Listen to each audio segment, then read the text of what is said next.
It is always enormous.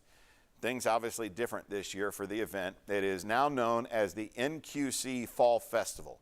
The name isn't the only thing that's different. Here is their executive vice president to explain how it's going to work this year. Well, with distancing orders and capacity limits continuing into September, it made it impossible for us to do our standard convention. So for the first time in 63 years, the National Quartet Convention won't occur. But we wanted to preserve a live event for those who still wanted to come enjoy it and enjoy the mountains and all the amenities of the area. And we believed we had a core group of people that still wanted to do that. We also wanted to preserve it for the benefit of the artists.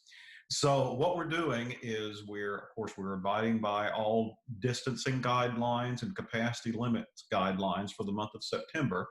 We're setting up pairs of chairs in the LeConte Center, and we're creating 6 feet of distance around each pairing because the majority of our people do attend as couples. So now that cuts the capacity down from 11,000 to about 1,500. So that's what we have to do in order to maintain this live event option. Groups like some local interests, the Kingdom Heirs, Dollywood's host group, and Triumphant, who's 2-time group of the year from Sevierville. Those are 2 local artists that have attained great prominence. They'll be performing. Groups like the Hoppers and Greater Vision, Mark Trammell Quartet, Collingsworth family, the Booth brothers. Those are some of the more notable names that people would recognize. Sure. Well, after a 63-year history, to think that this is the first time in those 63 years the National Quartet Convention won't occur, that's heartbreaking. No way around that. We did want, again, to preserve something for the benefit of the artists who have suffered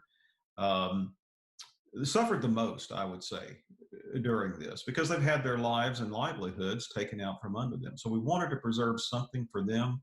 And yeah, next year, we're operating under the belief and the hope and the faith that we will be back to normal rhythms and we can do a National Quartet Convention next year as we were intending to do this year. Okay, we're going to put that interview on the Live at 5 at 4 page. This really is a huge event every year. Many of you who like gospel music know about it, but there's more information as well.